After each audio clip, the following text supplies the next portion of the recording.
لكن تتخيل يا ابن الناس تكون شاب عندك 18 سنة وما فيش في حياتك اي حاجة، فاشل بمعنى صح وملكش اي فايدة في العالم ده، كل اللي رايح واللي جاي بيهزق فيك، وده علشان على الرغم من ان امك كانت بطلة ضحت بحياتها عشان تنقذ كوكب الارض من تهديد الوحوش وانت ما ورثتش منها اي حاجة، بالعكس ده انت اقل من المتوقع بكتير ومستواك ما كملش 5. يا نهار ابيض، هو في كده يا جماعة؟ ولكن هل الحال هيفضل على كده وهتفضل انت الشاب الغلبان اللي كلها بتهزقه في الراحة والجاية، ولا هتكسب قوة اسطورية وتعرفوا مين هو الاسطورة الغامضة؟ هو ده اللي هنعرفه في فيديو النهارده.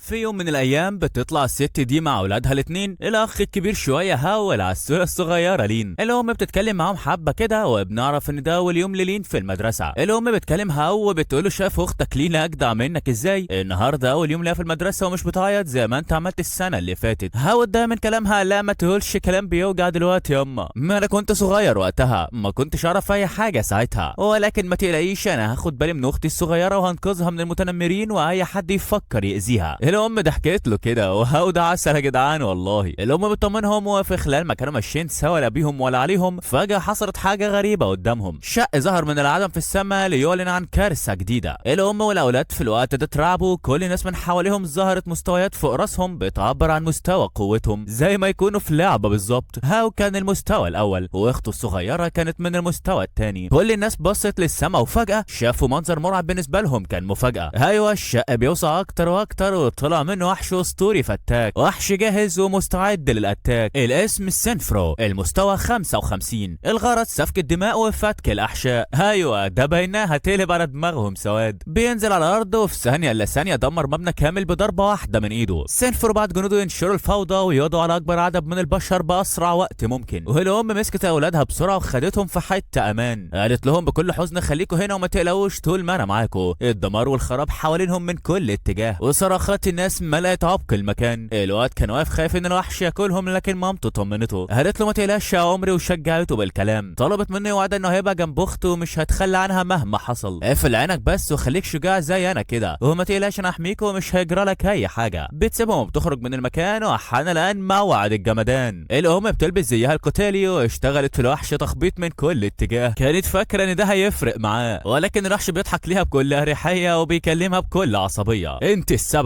السبب في دمار كوكب الارض بمن عليه، لو كنت سمعت الكلام من البدايه ما كانش ده كله حصل، ولكن هو انت بقى نعمل ايه؟ الام وقتها كانت عارفه كويس ان مستواه دلوقتي مش كفايه عشان تهزمه. بتقول له انت عاوز الختم المقدس؟ طب تعالى ورايا. بتطير لفوق وبتبص على عيالها بصه اخيره. الوحش بيقرب منها فعلا وكان فاكر ان بقوته هيقوم بيها، ولكن تفتكر ان ده هيحصل يا زماله؟ لا استحاله. بوم، الام كانت عامله حسابها طلعت قنبله كانت مخبيها وبالسلامه يا غالي. هاو في الوقت ده فتح عينه على ابشع منظر ممكن اي طفل في عمره يشوفه. ايوه شاف التضحيه اللي مامته عملتها عشان تحميهم وتوفر لهم مستقبل افضل. الواد يا عيني ما قدرش يمسك نفسه، صرخ صرخه قهر من جواه، محدش كان عارف ايه بيدور في نواياه. بيعاتب امه عشان عملت كده، والام بصت لاولادها نظره الوداع بتقول لهم الدموع في عينيها خدوا بالكم من نفسكم يا حبايب قلبي. الانفجار كان مرعب لاقصى درجه وسبب اضرار كبيره جدا في المدينه، بس لحسن الحظ الام حاوطت عيالها بدرع يحميهم من اثر الانفجار. وكم هو شعور صعب ان ترى امك وهي تموت امام نظرك. عدت كام سنه بعد الحادثه دي وهاو كبر وخلاص هيقفل ال 18 سنه. كان قاعد في المدرسه بيتعلم عن تاريخ الوحوش دي وازاي ظهرت من الاساس. فكل ده بدا لما اضطرب الزمكان سنه 263 ميلادي. اضطراب خلى الارض ترتبط بعدة ابعاد موازيه. بوابات ظهرت على الكوكب من العدم وطلعت منها وحوش تسبب فوضى وتدب الرعب في قلوب السكان. بس لحسن الحظ بعدها ظهر مجموعه من الناس عندهم قوه خارقه، كانوا 5 من اقوى المحاربين اللي جمعوا جيش ملوش اول من اخر على امل انهم يقدروا يتصدروا الوحوش دي ولا حاجه. عملوا منطقه امنه للبشريه تعيش فيها، ورغم الاحتياطات دي كلها الوحوش كانت احيانا بتغزوهم في اي وقت واي زمان. يعني امل البشر الوحيد دلوقتي هو ان الطلبه يتطوروا ويزيدوا مستواهم بقدر الامكان استعدادا لما هو قادم. والحصه خلصت على خير وهاو بيتعرض للتنمر من كل زمايله. بيقولوا له وقتها ايه المستوى العار ده؟ امشي ضعيف من هنا، ايه اللي زيك ملهمش مكان وسطنا.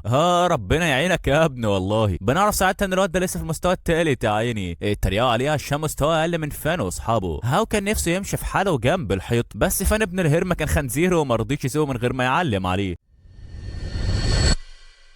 بيهاجمه، ولكن الواد يقدر يتفادى شويه ضربات من ضرباتهم، بس لما الضرب بيزيد عليه ما بيقدرش يعمل حاجه، والواد اتهزق بمعنى الكلمه. ولكن تفتكر انه هيفضل متهزق كده كتير؟ لا والله. بوم الاسطوره لين في المكان، مستواها سابها البت دي جمدان، بوم وبدون مقدمات بتشمط الواد واحده بتلزقه ستيكر في الجدار. العيله اخدت قائدهم اللي وقع زي الهره ده ومشي قبل ما لين تعمل لهم حاجه. ايوه هو ده اخرك يا جبان منك ليه. وبنعرف ساعتها ان هاو بيتعرض للتنمر والمضايقات من الجميع بسبب حب اخته الزايد ليه، وانهم يعني شايفين انه عار وما فيش منه اي منفعه. الواد اعتذر من اخته عشان دايما بيتسبب لها في المشاكل. رجعوا على البيت عشان النهارده عيد ميلادها، والواد كمل 18 سنه اخيرا. الاب استقبلهم بحب وكان محضر للواد كيكته المفضله، ودي نفس الكيكه اللي كانت بتعملها الست الوالده الله يرحمها ويسامحها، يعني كانت ست طيبه وماتت وهي بتحمي العالم. هاو اتمنى ليه ولعيلته حياه هنيئه سعيده غامره، وانهم يعني يفضلوا مع بعض على طول. بيتمنى كمان تحصل لها معجزه ويوقظ قوه ليس لها مثيل، ولكن ده ازاي بس؟ دي احلام العصر يا صاحبي. لسه ما بيلحقش يخلص كلامه يا عيني وبوم ضوء ابيض في المكان، وحش خطير يدب الرعب في قلوب كل السكان. يا حياه يا جماعه، ده هو ايه اللي بيحصل بالظبط؟ الشرطه الخاصه فورا بدات تطلق النار عليه من كل اتجاه، ولكن كل هجماتهم دي معدومه الفايده. الرصاص ما سببلوش ولا جرح واحد حتى. يا نهار ابيض، الوحش اتجنن على الاخر، بدا يقتل في الناس بكل وحشيه. هو وعيلته بيطلعوا من تحت الركام، والاب كان عاوز يحميهم، عشان كده كلم هاو بجديه وبيقول له بص يا ابني، انت كملت 18 سنه وبقيت راشد دلوقتي، جه الوقت ان اسيبك تعتمد على نفسك وتاخد بالك من اختك لين. عاوزك تحافظ على الحياه اللي امك ماتت عشان تقدمها لك انت واختك. انا هخرج دلوقتي اقتل الوحش ده واشوف دنيته ايه، وانت هيك مهما حصل تسيب اختك وتفكر تعمل اي حاجه. بيودعهم وبيخرج يقتل الوحش بكل جمدان. مستواه كان 9 بس ده ضعيف لأبعد الحدود. الوحش ده قوي بصورة تفوق الخيال. ايوه ده مش طبيعي. لا الاب بيحاول مهما يحاول، ولكن انتهت يا بالنسبه له. بوم بياخد واحده بالطياره من المكان. الاب بيغيب عن الوعي وللاسف مش عارف اذا كان مات ولا ايه ظروفه بالظبط. لين في الوقت ده بتشوف ابوها وهو في الحاله دي وبتخرج عن السيطره. اتجننت على الاخر واستدعت سلاحها السحر الاسطوري الخارق، واللي كان القوس الهجومي ده. هجمت عليه بكل قوتها، ولكن ده عند مامتها. الوحش صد سهمها السحر بسهوله وبقدراته الخاصه بيجمد البيت في مكانها. ده كده خلاص. الاب وبنته اتهزموا هزيمه ساحقه وما عادش فاضل غير هاو البطل اللي ساعتها ما قدرش يقف ساكت ويشوف اخته وهي بتموت قدام عينه. الغضب بيبان في عينيه، بيقف قدام الوحش بكل عصبيه وصرخ في اخته جامد اهربي، يلا اهربي وخد ابونا معاكي. لين ما كانتش عارفه تسمع كلامه ولا تعمل ايه، بس ما فيش خيار تاني قدامها حاليا. هاو وقف قدام الوحش مع انه عارف انها نهايته، ولكن ده عصب الوحش جامد. هو انتوا بتستهلوا بيا ولا ايه بقى؟ انت يا عار يا ابو مستوى 3 جاي تقف قدامي؟ لا ده كده خابت خالص. بوم بينقض على الواد بكل شراسه وبيخلص عليه، مش بيهمه، بيكمل على اخته علشان يقتلها البيه. هاو كان واقع على الارض عظمه متكسر ما فيهوش حته سليمه، ولكنه بيقوم من تاني على رجليه، بيحاول يعطلها قبل ما يوصل لاخته يقتلها. ولكن انت هتعمل ايه بس يا ابني؟ هوب خد واحده خلصت عليه وطاحت بيه ارضا. كل اللي قدر يعمله وقتها انه يراقب عيلته وهي بتموت قدام عينيه، بيفتكر مامته وبيعتذر منها على ضعفه وفشله وقله حيلته، وانه يعني ما قدرش يحافظ على وعده معاها وما قدرش يحمي اخته. بيغمض عينه فاقدا للامل، ولكن فجاه بيظهر له نظام اسطوري من العدم بيمنحه قدرات فتاكه وقوه هي الاقوى في هذا العالم. في لمح البصر بيختفي من المكان. ضرب الوحش بناره بكل جمدان. اللهب ده فعلا اثر فيه وخلاص دي نهايتك يالا. الوحش مش بيستسلم وبيمتص طاقه البشر اللي قتلهم عشان يتطور ويرفع قوته اكتر واكتر. بالفعل الوحش قوته بتزيد ومستواه بيوصل لحد 15. يا نهار مش فايت، هتعمل ايه قدامه يا هاو؟ الواد ما كانش عنده فرصه قدامه، على الرغم من كده فضل يقاتل، ولكن الوحش هاجمه بليزر قلل نقاط حياته لل1%. يا نهار ابيض يا جدعان. الواد وقتها عارف ان دي نهايته وانه خلاص مش هيقدر على حاجه، لكن تفتكر انه مش هيقدر يا زميل طالما معاه نظام عنتيل؟ فلا والله. الوحش كان على وشك التهامه، ولكن النظام عرفه باحدى قدراته المخفيه.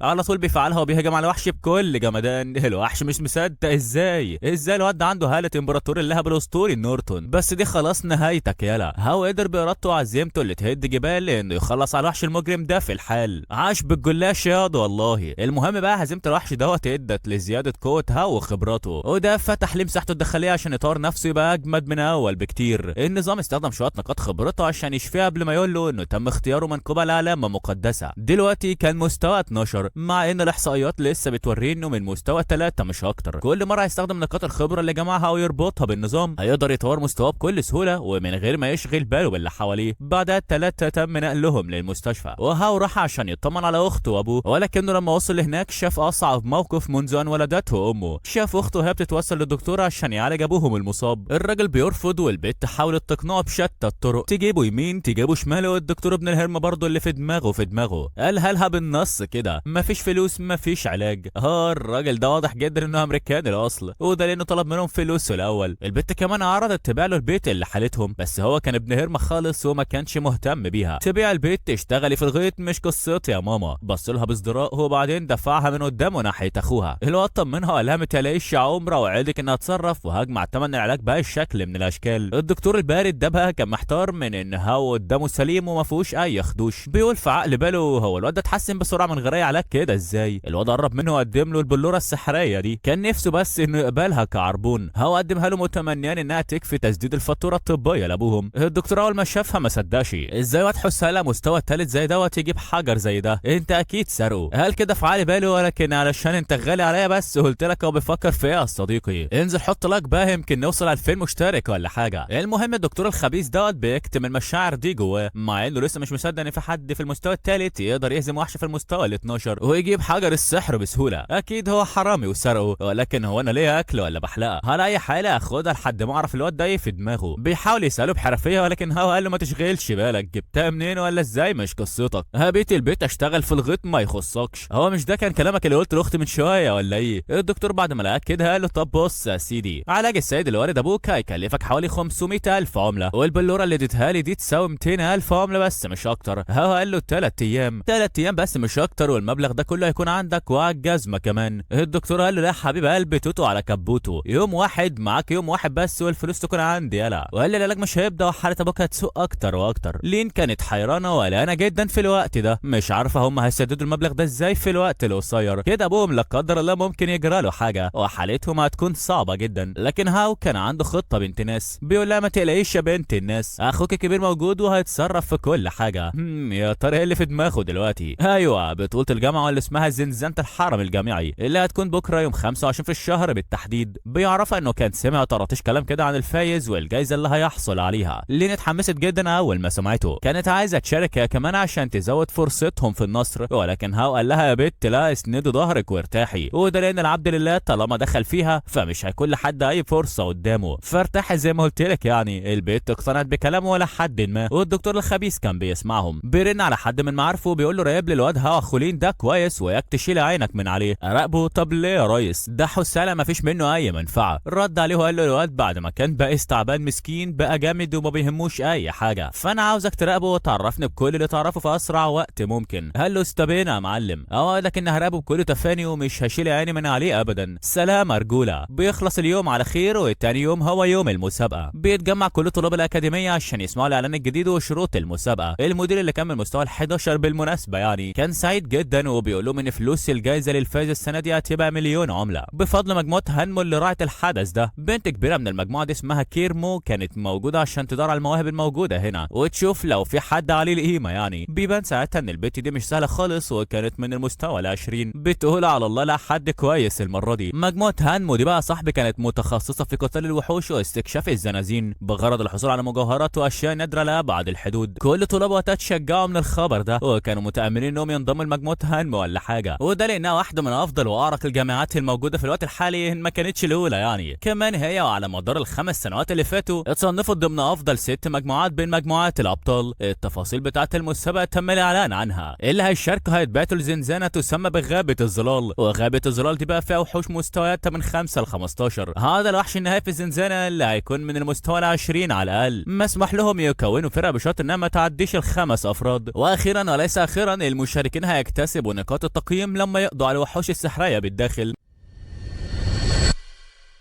بيسالوهم لو حد عنده اي اسئله. الطالب ده اتكلم وقال لهم ان المنافسه بينهم كمان هتخليهم يحاولوا يقضوا على بعض. رد عليه كيرم وقالت له ده واقع الحياه اللي ما نقدرش نغيره للاسف. نعم، القوي فقط في هذا العالم هو من يستحق العيش بسلام، اما الضعيف فلا مكان له بيننا. يا نهار ابيض، الطلاب كلهم اتصدموا من جرأتها. بتفتح لهم البوابات والمسابقه بدات يا زميل. هاو كان اول واحد يدخل لوحده من غير اي تردد، وده اللي خلى كل الطلاب مصدومين. ده ازاي كده؟ ما حدش كان مصدق ان هاو الواد الكحيان بتاع اخته يدخل بدون اي تردد كده، ولكن شكل كيد مو عارفه حاجه عنه. فان دخل بعده من الغضب وكان عايز يشوف هاو بيتضرب من الوحوش قدامه، وبلا رحمه هو يتنمر عليه. غلبان ده هاو ملك الجمدان. الواد بسم الله ما شاء الله ما بقاش يعتمد حد. ايوه، هاو كان بدا يجمع نقاط بالفعل لما قضى على شويه وحوش ضعاف وقفوا في طريقه. اللي بعده يحصل اللي قبله، كان عايز نقاط اكتر من كده، فبيروح يدور على وحوش اقوى عشان يقضي عليها وينجز الحوار في السريع. في نفس الوقت ده كانت في بنت تبع مجموعه كده راجعه لرئيسها، لكن اتشتت بسبب صرخه استغاثه. هاو سمع الصوت هو كمان، واول ما وصل لهناك لقى تيان معلقه في الهواء محتجزه في شبكه سحريه حمراء. كل زمايلها سابوها وهربوا. بتنادي على هاو بعدها وبتوعد انها تشتغل معاه وتديله دعم جامد لو انقذها. هاو قال لها انا مش عاوز حاجه، بس وطي صوتك وانا بحررك لحسن تمسك وتكون دي نهايتنا. بيسيح شبكه العنكبوت والبت بتقع. هاو بيروح علشان يلحقها لكنه بيدوس بالغلط على فخ بيمسكهم هما الاثنين. يا حلاوه، هو انت على طول كده منحوس يا ابني ولا ايه؟ فجاه بيطلع لهم عنكبوت وحش بمعنى الكلمه، مستوى 16 ومستعد يقتلهم في اي لحظه. هاو وتيان ما كانوش بس محبوسين في شبكه عنكبوت، لا دول كمان كانوا مربوطين في بعض بخيوط من الحرير القوي جدا. هاو بيستخدم قدراته الناريه وبيحرق الشبكه بنجاح. بعد كده حاول يقطع الرباط اللي بينهم بسنانه، بس هو الزعيم هيسيبكوا كده ولا ايه؟ لا والله، بدا يهاجمهم بكل شراسه، لكن الشباب يقدروا يهربوا منه وهم بيضعفوا الحرير اللي مقيدهم في بعض، وده سمح لهاو انه يقطعه بعدين يضرب العنكبوت ويبعدوا عنهم. تيان انبهرت من قوته الرهيبه اللي ملهاش مثيل، لكن العنكبوت ما عجبوش اللي حصل وبيتعصب عليهم. وقف من تاني وابتدى يهاجم بكل قوته، ضربات وركلات من جميع الاتجاهات، ولكن اخرك فاضي يالا، بيشن عليه هجمات كتير. بس هاو المثير بيتفاداها بسهوله بعد ما سرعته وخفته زادوا بحوالي 10 درجات. النظام مدلعه بقى نعمل ايه؟ بيكمل طريقه بعدها وقضى على كل العناكب الضعيفه اللي قدامه. الوقت حرفيا مش راحم اي حاجه، اللي بيقابله بيحصل اللي قابله حرفيا مدعكه، لكن الوحش بيغفله، بيقدر يحبسه في حرير مشدود ومن الصعب التخلص منه. بس ده مش بيفرق مع هاو، هوب حرقه بكل سهوله وبعدها عطاها له واحده خلصت عليه ومحته من الوجود نهائيا. لا انا جامد. بعد هزيمته للوحش المرعب ده بياخد نقاط كتير والدنيا بتلعب معاه خالص يعني. النظام بيطور ناب العنكبوت اللي وقع منه بعد المعركه وحوله لسلاح من درجه عاليه ومرتفعه، بيسمح لتيان تمشي معاه ولكن بشروط انها ما تقولش لاي حد اي حاجه شافتها معاه وانه ازاي يعني قوي كده. البت قالت له تمام، وهم ماشيين تيان بتقول له ما تستهنش بيا، انا ممكن اكون ضعيفه في الهجوم ولكن ده عشان انا معالجه متخصصه في سحر العلاج بس مش اكتر، لكن غير كده فانا ممكن اعورك عادي، ما تجيش معاك اني بسكوتاه يعني. في مكان تاني بنشوف اعضاء فرقه تيانو اللي سابوها وهربوا متحصرين من وحش عملاق. واحد منهم اتصاب اصابه قاتله وفارق الحياه. الاتنين التانيين فضلوا يجروا هما كمان لحد ما واحد منهم يتمسك، لكن قبل ما الوحش ياكله بيستخدم لفافه انتقاله ورجع للاكاديميه.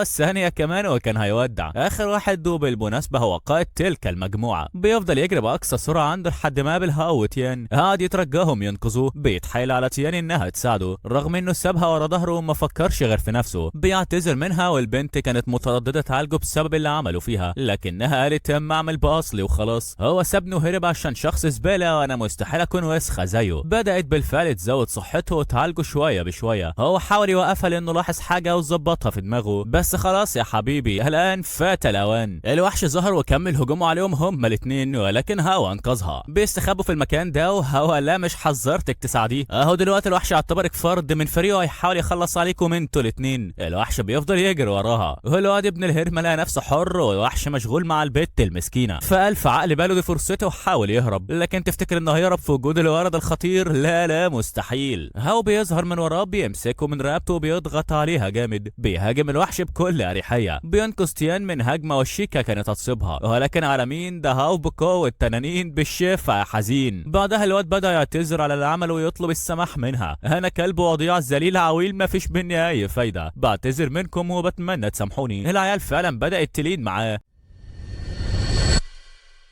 لكن ده وسخ من جواه. فاول ما خد باله ان هاو اطمن له هجم عليه وحاول بكل وحشيه يقتله. غلبان ما يعرفش انه بيحفر قبره بايده كمان. لا بجد الواد ده جمدان، بضربه واحده بيخلص عليه وللامانه فنان. الواد بيتنل خارج الدماس وهو بيقع بداله الخنجر ده، وهاو كان فرحان لانه اخد منه كل النقاط اللي جمعها، وده بيفسر ليه الشاب ده كان عاوز يقتله. بس ما علينا، الوحش لسه ما اتهزمش، رجع يهاجم من تاني وهو في حاله غضب المره دي. بس غضب على نفسك يالا. هاو استدعى سلاحه وبدا يهاجمه بقوته الجباره، وبما ان الوحش ده مستخدم لسحر النار من الاساس ما اتهزمش بالكامل، لكن ضغط ضربات هاو الشديده اثر عليه وسبب له بضعف في مناطق حيويه خطيره. الوحش ساعتها دخل في افظع حالات الهياج وبيدخل على الواد هيجان. هاو بيحبسه جوه الدرع الناري ده، وهدفه حاليا هو التقليل من قوته لاكبر قدر ممكن، وبعدها تيان تتعامل وتهديه. بيضعفه بالفعل، ومن ثم تستخدم تيان قدراتها العلاجيه الرهيبه اللي ملهاش مثيل وتنديه. بالفعل الوحش بيتحول لتنين صغير كيوت، وهاو اتفاجئ من اللي حصل ده. هو ايه اللي بيحصل بالظبط؟ ما بيديش للموضوع اهميه وبيستعد للقضاء عليه، ولكن التنين خاف جدا وجري على تيان واستخبى معاها بيتحامى فيها. جرى يا عم التنين يا وحش يا مهين، مش كنت عامل عضمضم من شويه وعاوز تقتل البنت المسكينه؟ دلوقتي جاي تتحامى فيها، انما انت خنزير بصحيح. البنت فعلا ولان قلبها طيب قررت تساعده وتحميه، بتطلب من هاو يسيبه، لكن الواد ما اهتمش لكلامها وكان عاوز النقط اللي هيكسبها بعد ما يقتله. بيستعد فعلا للقضاء عليه، وقبل ما خلاص يكسره بيمنع نفسه في اللحظه الاخيره. بيبص له كده وبيقول له ابتسم فقد عفوت عنك. جامد انت يا هاو والله. المهم ان بعدها ولا كان على عكس المتوقع والغريب بصراحه، الواد بيحصل على نقاط بالرغم انه ما هزمش الوحش، والنظام بيعرفوا ان ده بسبب انه روضه وخلاه يحس بخوف اوسخ من الموت. هاو ساعتها فرح وتيان بتشكره لان سمع كلامها وما رضيش يقتل الوحش اللطيف. قال لها ولا يهمك يا بنت عادي، كلها حاجات بسيطه على العبد لله. بعد كده بيدخل على نظامه السري عشان يشوف عنده نقاط قد ايه. بيفتح فعلا وبيتفاجئ ساعتها. يا الهي ماذا ارى، يا للهول ماذا جرى. دول كانوا كتير، وكتير دي شويه الصراحه، دول كتير جدا. بيقرر وقتها انه يفتح مهاره جديده هتفيده قدام اكيد. عين الحقيقه، مهاره مفيده بتمكنك من قراءه كل تحركات العدو بسرعه ورشاقه ما لهمش مثيل. بيرجع للعالم الحقيقي بعد ما اطمن على حاله وماله. بيلاقي تيان ماسكه بيضه مميزه وكانت متاكده انها كنز التنين الصغير اللي كان بيتكلم عنه من شويه. الوضع على طول تفحصها وعارف انها نادره جدا ومش موجود منها كتير في هذا العالم، لدرجه ان النسبه بينها وبين البيض العادي 1 لكل 100 في الألف. في الوقت ده كانت كيرمو بتراقب اداء طلابه وهو على وجه الخصوص، وكانت شايفه ان اللي بيحصل مثير للاهتمام. ده هو الواد ده باين انه هيعملها ولا ايه؟ ايوه كده لعيب، وريهم مين هو الاسطوره الحقيقي. بنروح لفان وفريقه اللي كانوا مبسوطين جدا وهم بيجمعوا نقاط وغنائم ملهاش اول من اخر وبكل سهوله. بعدها بيفعل وضع بيسمح لكل الطلبه برؤيه ترتيب المتسابقين واماكن باقي الفرق. واحد من اتباعه فهم ان التغيير ده معمول عشان يخلي الطلبه يتقاتلوا مع بعض. هؤلاء الخبيثه ده هم ناويين على ايه بالظبط؟ هاو كان جمع نقاط كتير جدا، وفان كان في قمه سعادته وقتها. الواد ابن الهرمه صديقي شايف ان التحديث ده مهم جدا، لان فان كان ناوي يتفق مع فريق تاني اساسا، وده علشان يخلصوا على باقي المنافسين بسهوله ويكونوا هم التوب في المسابقه دي. لكنهم ما كانوش يعرفوا ان هاو بقى قوي جدا واصبح قادر على هزيمه اي طالب يحاول يقرب له وياخد نقاطه. بس مش دي المشكله، لا، ده اللي زاد وغطى كمان هو ان هاو وتيان بقوا في المراكز الاولى، والاول هو الوحش المخيف الاسد العنيف، البطل الذي بقدراته كذب ولسه هيكذب النهارده كتين، هاورين. هاو اصلا كان عارف ان ولاد الهرمه كلهم هيجوا عليه ويحاوطوه من كل اتجاه عشان يغلبوه وياخدوا كل نقاطه. فضل يفكر مع نفسه وقرر ينهي الموضوع بسرعه ويروح يهزم الزعيم النهائي للمنافسه. الفاينل بوس يابا، وشغل عالي جامد طحن. انت بتتكلم في ايه؟ بيفعل مهارته الجديده عين الحياه عشان يلاقيه، وبالفعل قدر يحدد موقعه. بيبص لتيان وبيقول لها معايا حته، معاك يا باشا. بينطلقوا لملاقاته بالفعل، وفي الوقت ده تيان بتلاحظ ان فان وعصابته بيتحركوا بسرعه كبيره ناحيتهم. بتحذر هاو منهم ولكنه لا ما تقوليش اهم حاجه يا لوزه، طول ما انا معاك ما تقلقيش مفيش حاجه تحت السيطره. بيتجهوا لمكان الزعيم وبعدها بيستخدم وضع التخفي هو وتيان عشان يستخبوا وسط الشجر ومحدش يحس بيهم. والباقي اظنك قادر تتنبأ بيه يا زميلي. فان وفريقه بيوصلوا للمكان وبيستغربوا لما مش بيلاقوا هاو هنا. هو راح فين الواد ده؟ ما بيلحقش يخلص كلامه يا عيني ويلاقوا قدامه وحش مرعب بكل المعاني. ايوه ده هو الزعيم الاخير للعبه يا حبيبي، وريني بقى هتقدر تعمل معاه ايه؟ مش كنت جاي تتشطر على حته عيل غلبان وضعيف؟ اهو جالك اللي مش هيريح بالك. العيال اللي معاه اول ما شافوا الزعيم وانه من المستوى ال20 خافوا جدا وما كانوش عارفين ايه ممكن يحصل لهم وقتها. لكن فان حب يعمل نفسه تقيل وقال لهم يا شباب هو احنا هنتهت ولا ايه؟ ودخل على وحش هيجان ما يعرفش انه هيعمل معاه واحد اندومي وهيترسوا شطه كمان. بوم صد هجمته ورجعه لورا زي الكلب من تاني. ساعتها الواد اتعصب لكنه كان عنيد، بيصرخ في اصحابه وبيطلب منهم يساعدوه. لوحدي مش هقدر عليه يا رجاله، ولكن احنا سوا هنقدر عليه وهنخليه زي كيس الزباله بالظبط. مجموعه منهم بيهاجموه بسحر النار والباقي بيعالجوا فان وبيدعموه بسحرهم العلاجي. الوضع الى حد ما كان في صالحهم شويه في الاول، بس ده كان في الاول وبس يا صديقي. خطه هاو كانت ماشيه كويس، بس دي البدايه زي ما قلت لكم من شويه. بالفعل الوحش بيغضب وبيخرج عن السيطره، بيرفع من مستوى قوته وصلابته، ودلوقتي بس ما عادش بيهزر ابدا. تفتكر انه بكده خلص الموضوع؟ لا والله، ده كمان بيستدعي فريق من الاتباع بنص قوته تقريبا. يا الهي، بداوا يهاجموا طلاب ويقتلوا فيهم بلا اي رحمه، والعيال وقتها خافت جدا وتملكها الذعر. بداوا يهربوا بكل سرعتهم. فان بيصرخ فيهم وبيحاول يطمنهم، ولكن لا حياه لمن تنادي. دول برضه مش بيسمعوا كلامه، هم اصلا مش واثقين فيه اساسا. تيان عرفت وقتها انهم في ورطه كبيره وانهم كده ممكن يخرجوا من المنافسه لو هاو ما اتدخلش لوحدهم دلوقتي. الواد ساعتها قرر يتدخل ويعمل دخله قويه تصيط وتبهر كل الموجودين. بيخلص بالفعل على كل النسخ في دفعه واحده وبيبهر الجميله وكل الانظار بقت عليه. الله عليك يا عم فاجر، جامد يا سيد الناس والله. شويه طلبه بقى في الوقت ده ما حبوش يدخلوا في القتال وقالوا لك بلا جايزه ولا بتنجان، حياتنا ولا يابا، وبعدها بينسحبوا باستخدام الانتقال الاني لخارج المسابقه. احسن والله، كده كده ما كانش في منكم اي منفعه. شويه عاهات والله. فان ما كانش مصدق انه واقف في فخ هاو، امر باقي الفريق يهاجموا هاو عشان ياخدوا نقاطه وكمان ينتقموا منه.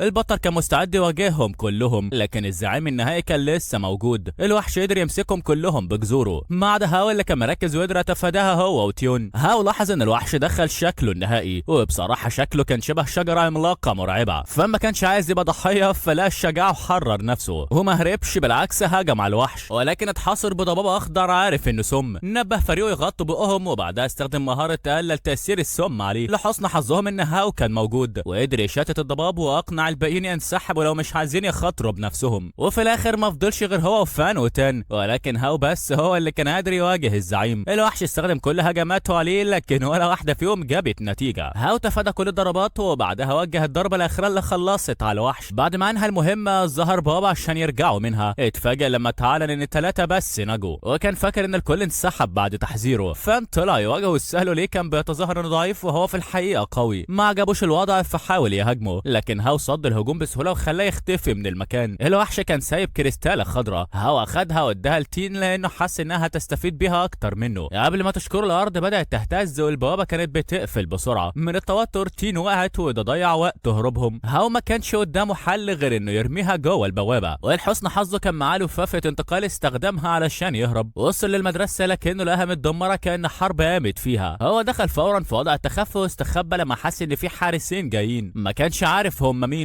لكن النظام ساعده وقال له انهم من مجموعه المرتزقه النمر الاسود، ودي جماعه معاديه لعائله كومو. وزعيم المجموعه دي كان اترفض من المنطقه الامنه قبل كده لما كان بيعتدي على ناس ابرياء من غير سبب. المجموعه كانت خاطفه شويه طلبه، وكمان كانوا ماسكين كوركا رهينه. تين كانت واحده من اللي اتمسكوا وسلموها للكابتن اللي كان شخص منحرف وكان ناوي يعمل فيها حاجات وحشه، بس هي عضته. الراجل اتعصب جدا ومد ايده وضربها على وشها، وده خلاها تقع على الارض. ما وقفش عند كده، ده كمان ركلها وفضل يضربها بالقلم. سونج كان مربوط بس ما قدرش يستحمل اكتر من كده. قام وهو باين عليه الغضب وجاري ناحيه الراجل، وبقوه جري واصراره قدر يبعد الراجل عن تين. والراجل اللي كان في المستوى 13 قام وادى فلك ما رجعته لورا. بعد كده طلع مسدس ووجهه عليه، ففان تقبل مصيره. فجاه الراجل حاسب حاجه في ظهره، وطلع ان هاو اللي غرس فيه سلاح نابل عنكبوت، وكمان خلص على الحراس اللي كانوا موجودين. بعد كده هاو فك قيود فان بعد ما عرف من تين انه كان انقذها. اداله سلاحه وشجعه يخلص على المجرم، وقال له لو ما عملش كده الراجل هيرجع يخلص عليه. فان ما ترددش خالص وقتل الراجل، وده خلاه يطلع من في المستوى 6 الليفل 10. راح بعد كده علشان يرجع السلاح، بس هاو قال له يخليه معاه. المتنمر السابق كان ممتن للتصرف ده، فقرر يبقى تابع لهاو، وده خلى تين تعترض على القرار. هاو ما كانش عنده مشكله، بس طلب منه يثبت نفسه الاول عن طريق انه يحمي باقي الطلبه. اما هو فكان ناوي يروح ينقذ كيمو. تين كانت قلقانه عليه وعايزه فان يروح معاه، بس هاو رفض المساعده وقال انه عارف هو بيعمل ايه.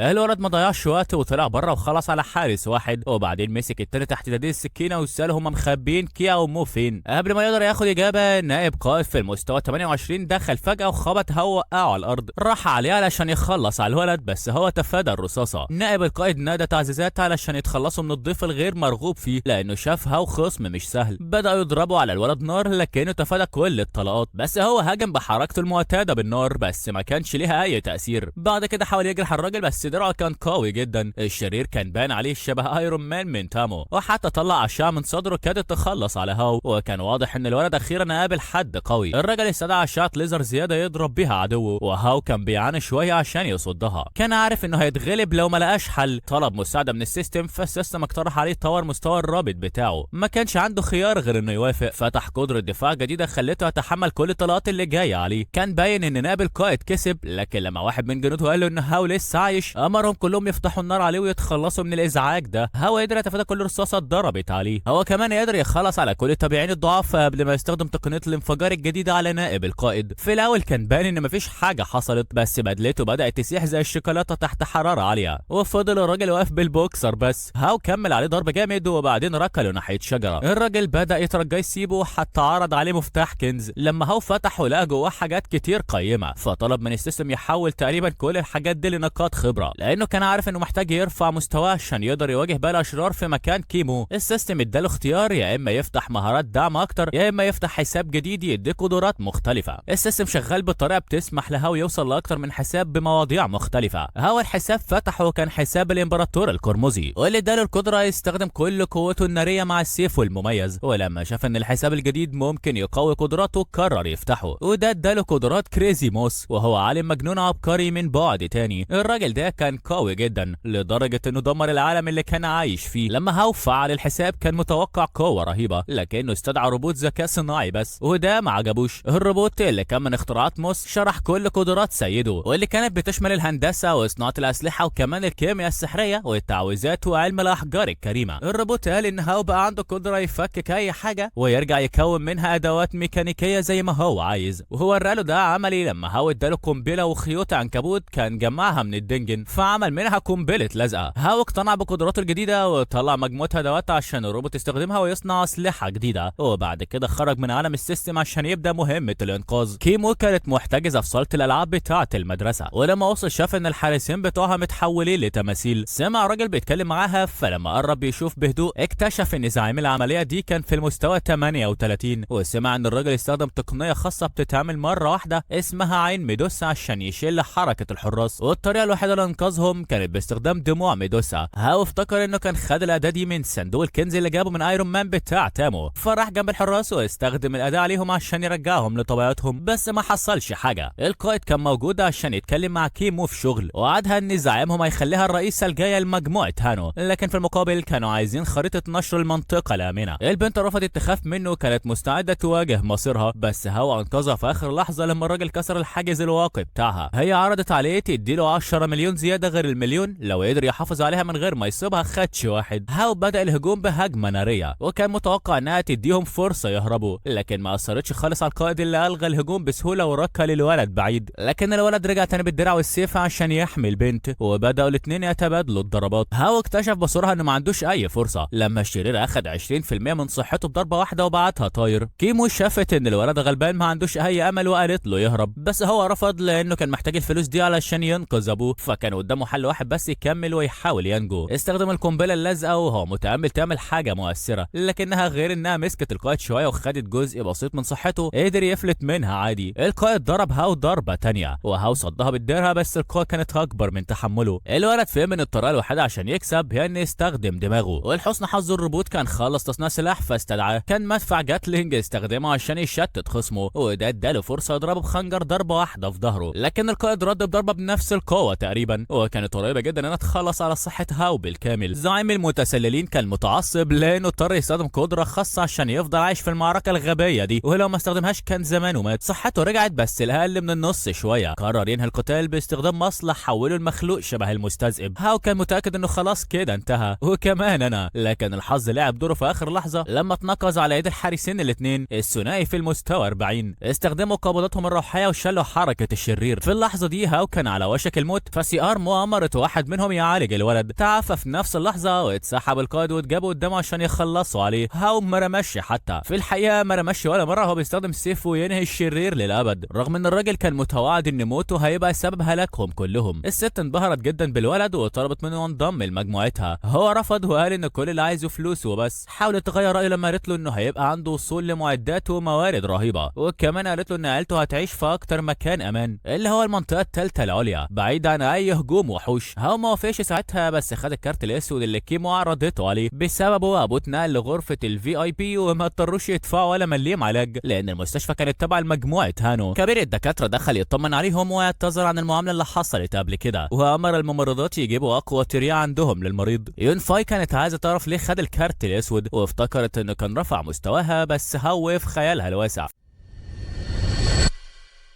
فجأة ممرضتين دخلوا جري وهم في حالة هلع وقالوا ان كل افضل الادوية اللي في الخزنة اتسرقت. هاو سمع كلامه واستدعى روبوت الذكاء الاصطناعي علشان يساعده. هو بس اللي كان شايفه وسأله لو يقدر يركب الدواء لابوه، بس الروبوت قال له ما يقدرش لان هاو ما طورش مستوى الرابط مع موس ومشي. الممرضات قالوا ان مفيش اي ادلة غير رسالة واحدة مكتوب فيها حاكم الوحش. الدكتور قال لهم ان الادوية اللي فاضلة عندهم هتعالج الاعراض بس مش السبب الاساسي، والطريقة الوحيدة علشان يرجعوا الدواء المسروق هي انهم يحاولوا يستولوا عليه وقت ما اللي سرقوا يحاول يبيعوا في السوق السوداء. هاو واخته راحوا يقابلوا البايع وهم ماشيين. هي عرفت ان اخوها هو اللي انقذ كيمو وعشان كده ادت له الكارت الاسود. اخيرا قدروا يحددوا مكان المقابله، بس لما وصلوا ما لقوش حد هناك. يون فاي شافت صندوق وراحت تفتحه وهي فاكره انه فيه ترياق. هاو ما لحقش يحذرها، والنتيجه ان الاثنين اتحبسوا كل واحد في حاجز سام منفصل وما كانوش قادرين يكسروه. هاو في الاول ما شافش الموضوع مشكله كبيره لانه معاه السيستم، لكن لما فتحوا السيستم حذروا انه هيقفل بسبب السم اللي هيقطع الاتصال بينهم قريب، وقال له لازم يخرج من الموقف ده عشان يشتغل تاني.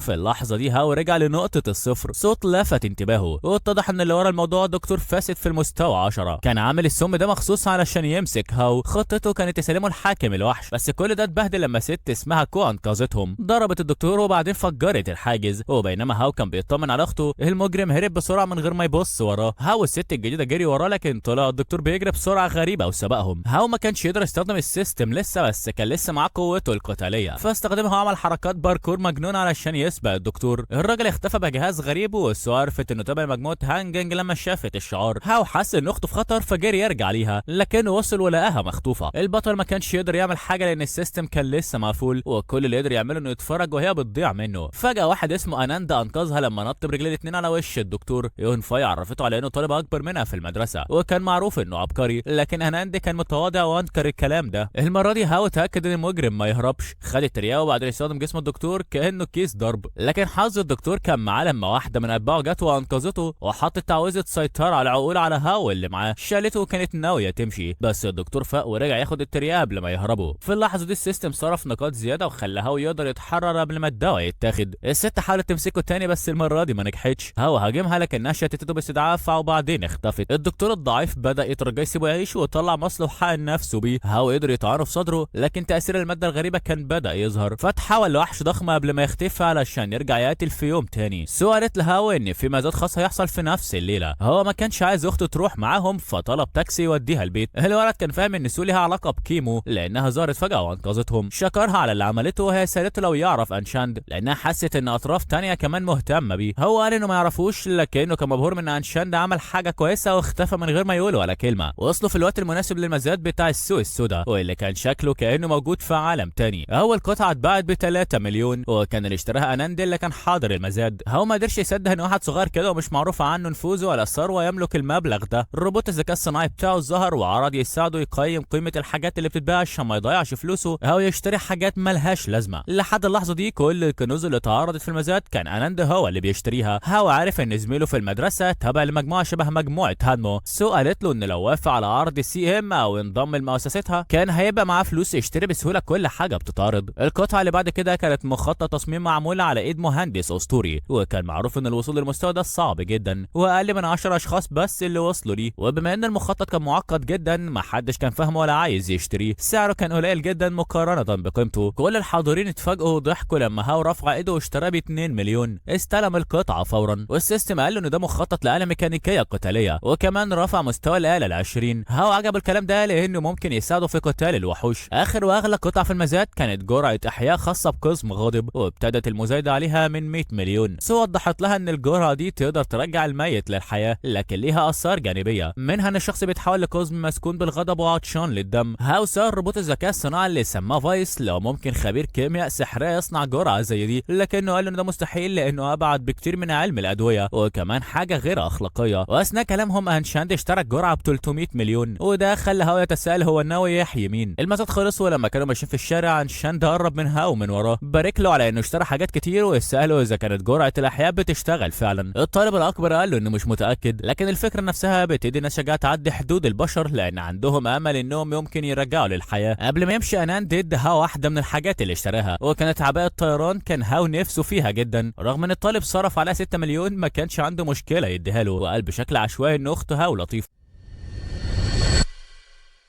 الولد دخل عالم السيستم عشان يصنع الآلة الميكانيكية باستخدام المخطط اللي اشتراه بمساعدة قدرات موس. كان عايز يصمم الآلة على شكل أمه، لكن أثناء التنفيذ السيستم بعت تنبيه إن في حاجة بتتدخل في العملية. ولما التصنيع خلص الآلة اللي ظهرته قدامه ما كانتش شبه أمه خالص. لما بص على شكلها هو ما قدرش يصدق إنها في المستوى 20، لأنها كانت باينة ضعيفة جدا وهي لابسة زي خادمة. لكن روبوت المساعد بتاعه قال إن قوتها فعلا على مستوى المطلوب. هو قرر يسميها نانا، والآلة جريت عليه وناديته يا سيدي. واتضح إن الشخصية الحقيقية اللي مسيطرة على الجسم ده كانت ملكة ميكانيكية قوية اسمها أرينا، وجاية من حضارة متطورة قائمة على السيليكون، وكان عندها خطط تسيطر على البعد ده بعد ما اتولدت من جديد. هاو ما كانش يعرف الكلام ده، وبعد كده عرفها على عيلته وقال لهم ان دي المساعدة الجديدة اللي هتساعدهم في التنظيف والطبخ وكل حاجة. في الوقت ده كانت بتغسل المواعين، وكانت كارهة كل لحظة في الشغل ده لانه اقل من مستواها، لكنها كانت مضطرة تمثل انها راضية، وكانت ناوية تتخلص منهم كلهم اول ما تتحرر من الجسم اللي محبوسة فيه. وفي نفس الوقت في الأكاديمية كان في عرض علشان يتكلموا عن الحادثة اللي حصلت. المدير جمع الطلبة علشان يشكر البطل اللي انقذهم، ولما اعلنوا ان هو المنقذ الناس اللي كانت شايفاها قبل كده فاشل ومش قادر يرفع مستواه بدأت تشك فيه، حتى افتكروا ان المدير استخدمه عشان يخبي هوية البطل الحقيقي. فونج اللي كان عارف الحقيقة مسك واحد من الطلبة اللي كان بيتكلم عليه وحش وقال له يراجع نفسه، لانه وقت ما هاو كان بينقذ الكل هو كان مرعوب. هاو ما كانش فارق معاه ان محدش مصدقه لانه عارف الحقيقة، وده كان كفاية بالنسبة ليه. المدير طلب من الكل يسكت وطلع كومة فلوس كبيرة كانت هتتقدم لهاو، وكمان اداله لفافة صندوق كنز كانت غالية على المدرسة كهدية لانه احسن خريج الأكاديمية شافته. لكن قبل ما الحفل يكمل جه انذار ان وحوش كتير بدأت تخترق المنطقة الآمنة، وبعض الوحوش دخلت الكلية وبدأت تهاجم عدد كبير من الطلبة وهم بيحاولوا ينزلوا للملجأ تحت الأرض. اللي كانوا أقوياء فضلوا يقتلوا، واحد من المدرسين اتضرب ضربة واحدة واتغلب تماما، لكن اللي كانوا لسه عايشين شافوا هو بيضع الوحش بضربة سيف سهلة جدا. أمر باقي الناس ينسحبوا، وقف مستعد يواجه وحش على شكل فرخة كان شكله غريب. فونج وتيون وقفوا وراه عشان يساعدوه في قتال الوحش ده. البطل قال لهم يفضلوا قريبين منه لأن الوحوش اللي جايه كلها هتبقى في المستوى 15 أو أعلى. بص عليها هاو شاف ان دي فرصة مثالية اليوم عشان يزودوا في المستوى ليهم. فكرته كان انه ينزل صحة الوحش لحد ما تبقى قليلة كفاية، وساعتها فون وتين هم اللي يدوا الضربة الأخيرة، وده يخليهم يرفعوا المستوياتهم. كان وحش الفراخ قيمة هو أول تجربة، وتين هي اللي خلصت عليه في الآخر. خرجوا بره بس لقوا ان الوضع أسوأ بكتير لأن المدينة كلها كانت تحت الهجوم. بقى كان بيفكر عاملين ايه أهله، بس ما كانش عنده وقت يفكر كتير لأنه هو وفريقه بقى محاصرين بالوحوش. الوحوش هجمتهم وهي فاكرة ان الإنسان ضعيف، بس هو صد الهجوم بسهولة وكان قريب يقضي عليهم بحركة واحدة، وده ادى فرصة للتانيين يخلصوا على الكائنات. التلاتة فضلوا يقتلوا في طالبين تانيين كانوا بيتفرجوا على هو وهو بيساعد اللي معاه يرفعوا في المستوى، وهم توسلوا ليه يخليهم يقتلوا معاه، بس هو عدى من جنبهم وقال لهم يجروا بسرعة ويستخبوا تحت الأرض في الملجأ. تين لاحظت ان هاو شكله جد جدا فسألته ماله، قال لها ان مستوى الوحوش هيعلى أكتر وأكتر ومش متأكد لو حد هيبقى قوي كفاية ينقذ الكل لو وحوش أقوى فضلت تتنقل بالمكان. وكمان كان مشغول بيفكر في أهله لأنه لو ظهر وحش أقوى من المستوى 20 نانا مش هتقدر تتعامل معاه. في نفس الوقت عند المكان اللي فيه نانا لاحظت شيطان شبه اللي قتل ام هاو وكان طاير في السماء وهي بتنظف الشباك. هاو ما كانش يعرف الوضع هناك عامل ازاي، ففضل هو والتانيين يضربوا الوحوش، وده خلى فون وتين يوصلوا لمستوى ال 15 وال 13 بالترتيب. وبعد ما بقوا اقوياء بدرجه كويسه هاو اقترح انهم يتفرقوا. فون وتين اتخانقوا على مين فيهم يمشوا ورا سيدهم، بس هاو قال لهم يسكتوا ويسمعوا التعليمات. استخدم عين الحياه بتاعته عشان يحدد يروحوا فين. بعد كده امرهم يروحوا ينقذوا شويه طلبه كانوا محبوسين وبعد كده يدخلوا الملجأ. اما هو فكان ناوي يروح قسم المدرسين عشان ينقذ شويه ناس هناك، وهو في طريق النظام قال له ان عنده حوالي 210,000 نقطه جاهزين يستخدمهم زي ما هو عايز. النظام ادى اختياره انه يفتح حساب جديد لملك المجد او يطور مستوى الربط مع الحسابات اللي كان فاتحها قبل كده. هاو قرر يحط كل النقاط في تطوير مستوى الربط مع امبراطور اللهب القرمزي، وده هيسمح له يكتسب مهارات جديده وقوه اكبر. قدر وبينقذ مدرس ومعاه طالبين من وحش حصان في المستوى 18. بعد كده راح لغرفه التجميع لانه حس ان في حد هناك. الشخص اللي كان مستخبي جوه كان طالبه اسمها شوهي. هي شافت الفوضى كفرصه تاخد شويه من الكنوز اللي في المدرسه كانت محتفظه بيها. سمعت حد جاي فاستخبت، بس لما شافت انه هاو هجمته بمقذوف جليده وهو تفاداه. هاو ما كانش فاهم هي ليه موجوده هنا في وقت الكل كان بيجري عشان ينقذ حياته. البنت قالت له يخليه في حاله، واتضايقت لما هاو قال لها انه موجود علشان يساعدها. قامت ضربه عليه شويه هجمات جليد كمان. هاو بدا يشك اذا كان لها علاقه بهجوم الوحوش ده. كان عارف انها كمان مخبيه مستواها الحقيقي لانها كانت اقوى بكتير من اللي باين عليها. البنت انكرت ان لها اي علاقه باللي بيحصل، والاتنين استعدوا يتخانقوا. بس فجاه غوريلا ضخمه في المستوى 45 اقتحمت المكان ووقعت البنت من الهوا على الارض. الوحش كان داخل ياكلها، بس هاو دخل في اللحظه المناسبه وانقذها.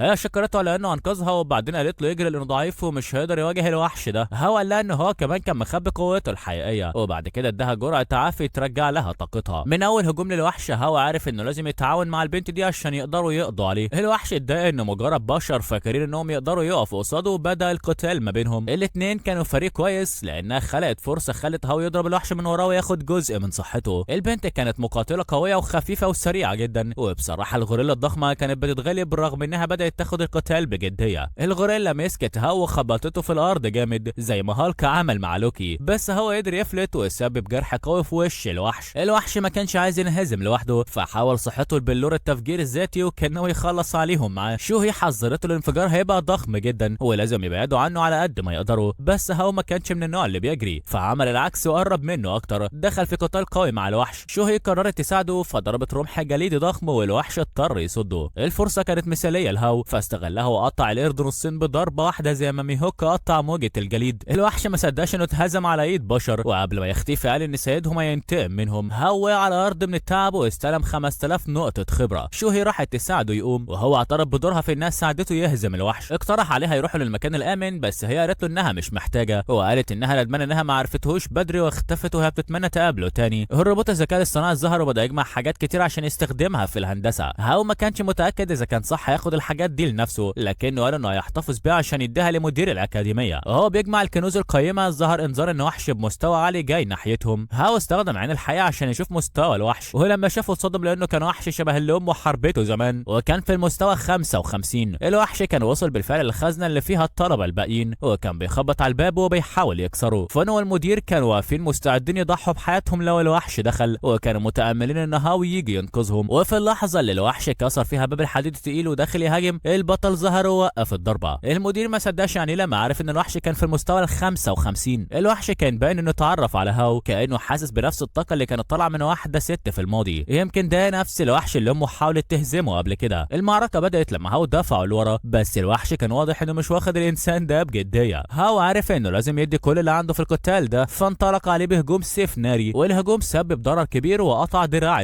الوحش حاول يرد عليه، بس هاو قدر يتفادى الهجوم في الوقت المناسب، ومع كده اتجرح جرح بسيط في دراعه. تيان جريت عليه تعالجه، فان دخل يساعده في القتال، بس الاثنين ما قدروش يعملوا حاجه كبيره واتدفعوا لورا. الوحش قرر يستخدم تعويذه سيطره على مساعدين هاو، وبقى متحكم بالكامل في اجسامهم. هاو سأل الروبوت الذكاء الاصطناعي اذا كان يقدر يصنع حاجه تكسر السيطره دي. الروبوت قال انه يقدر بس محتاج شويه وقت علشان يجهز العلاج. تينا قامت بالعافيه وعالجت دراع الوحش بالكامل، فالدراع رجع ينمو تاني. بعد كده فان بدا يهاجم سيد غصب عنه، وده ادى فرصه للوحش انه يضرب هاو كان لازم يفضل عايش لحد ما الروبوت يخلص الجهاز اللي هيكسر السيطره. في الوقت ده هاو استدعى رشاش قال يشتت الوحش، وهو حاول على قد ما يقدر يتفادى هجمات فان كان متاثر جدا وبيقول انه وصل للقوه دي بس عشان كان عايز سيده ينهي حياته، لكن هاو رفض يأذي صاحبه باي شكل. الوحش شاف اللحظه المؤثره دي حاجه مقرفه وقرر يخلص على فان، بس هاو وقف الهجوم ودخل لا مكشوف، ففان ضربه ضربه قويه غصب عنه. هاو رجع الوحش لورا بتعويذه نار، لكن تينا عالجته بسرعه. روبوت الذكاء الاصطناعي قال هاو ان الجهاز خلص، فاستعمله وكسر السيطره عليهم. الوحش ما قدرش يفهم ازاي حررهم. بعدها استدعى وحوش كتير وفان يقدر يقضي على شويه منهم.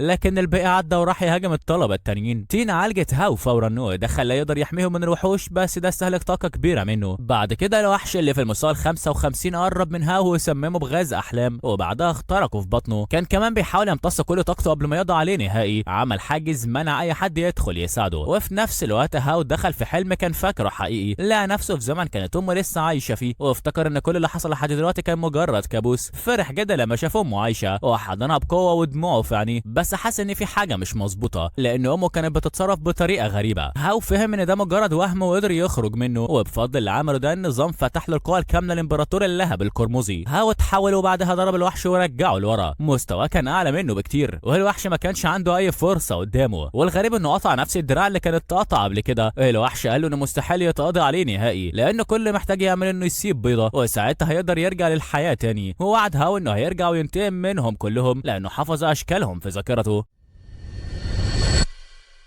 هاو ما اهتمش بكلامه، جهز هجوم ناري جديد خلى الحشره العملاقه تتحرق تماما. بعد ما قضى عليه هاو اخذ انجازات كتير ومن ضمنها 200,000 نقطه خبره. وبعد ما كل حاجه خلصت الطلبه اللي كانوا بيتكلموا عليه وحش شافوا بعينهم هو يقدر يعمل ايه. رجعوا في كلامهم واعتذروا له على اللي قالوه، وكلهم شكروا له انه انقذهم مره تانية. بس ما قدرش يفرح كتير لانه استقبل مكالمه مقلقه من اخته كانت بتقول ان الوحوش بتهاجمهم. الخط اتقطع قبل ما يعرف اي تفاصيل تانية. في نفس الوقت عند يونيف كانت قدرت تهرب مع ابوها ومع نانا. هم ومعاهم عدد كبير من الناس كانوا رايحين لمكان آمن، لكن سرب ضخم من وحوش النحل كان بيقرب منهم. حالة الخوف خلت واحد يخبط في يونيف، وده خلاها توقع ابوها على الارض وهي بتحاول ترفعه ظهر وحش في المستوى 30. البنت عرفت انها ما عندهاش فرصة ضده، لكنها استدعت القوس والسهم السحري بتاعها عشان تعطله شوية لحد ما نانا تاخد ابوها المكان آمن. سهام يونيف ما اثرتش على الوحش خالص، والوحش اندفع علشان يخلص عليها. ساعتها ابوها جري علشان يتلقى الضربة بدلها، لكن الاتنين اتناقضوا لما نانا اتحولت وضربت الوحش بصاروخ ووقفته. بس الوحش ما اتقضاش عليه بالكامل، وكان فاكر ان الفوز هيبقى سهل لانه شاف انها مجرد ميك دايف. نانا طارت في الهواء وقضت عليه نهائي. النظام بلغها انها طلعت مستوى بسبب انها هزمت الوحش. نانا فرحت لانها عرفت انها تقدر تطور مستواها، وده بيديها تحكم اكبر في الجسم، ومع اقتراب وحوش اكتر منها كانت متحمسه تقتلهم كلهم. نرجع لهاو اللي كان رجع للمكان اللي اهله كانوا فيه لكنه ما لقاهمش، وهو بيدور عليهم شاف واحده من فريق الامن بتتعرض لهجوم من وحشين. كان بيتفرج من بعيد وحس انه شافها قبل كده بس ما قدرش يفتكر مين، ومع كده انقذها.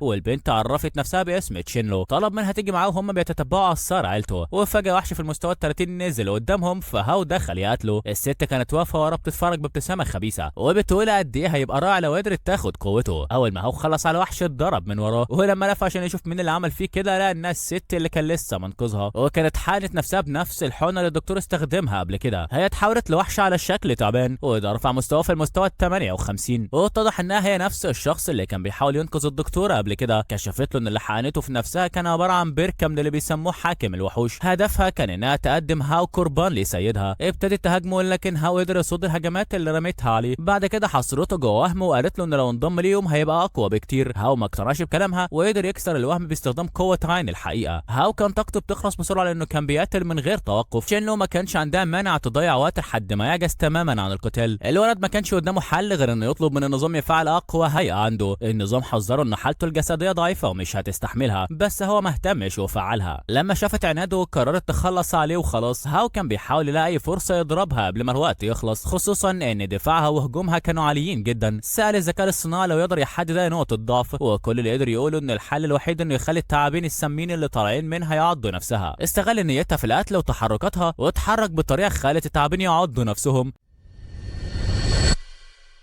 السوم اشتغل بسرعه والجزء الوحش منها مات في لحظه. انسانيتها فضلت معلقه شويه قبل ما تختفي. تشينلو انفجرت في العياط وسالته هل السعي للقوه كان غلط للدرجه دي. هاو ردوا عليه ان مفيش حاجه غلط في ان الواحد عايز يبقى اقوى طول ما هو ما يبقاش نفسه ولا مبادئه علشان القوه. هي تمنت ان الكارثه دي بتاعه الشياطين ما كانتش حصلت، ويمكن ساعتها كانت تعيش حياه طبيعيه متجوزه ومخلفه بدل ما تبقى جنديه عطشانه قوه. بعدها وقعت على الارض وماتت. الروبوت الذكي بلغه انه وصل له خبر عن عيلته وانهم كلهم بخير في الملجا، ولحسن حظه كل البوابات كانت اتقفلت مؤقتا لحد المره الجايه. هاو وعد نفسه انه دايما هيقتل يبقى اقوى علشان يحمي الناس اللي بيحبهم. فهل يا ترى هيقدر يعمل ده ويكون قادر على تحدي الظروف، ولا هيتصفى من الوحوش وهيكون مظروف؟ كل ده واكتر هنعرف في الجزء الجاي من الحكايه. اتمنى تكون عجبتكم بجد، ولو وصلت لحد هنا يا نجم اتمنى انك ما تنساش تدعمني باللايك بتاعك واشتراكك اللي بيشجعني ان اكمل واعمل حاجات اقوى واجمد بكتير.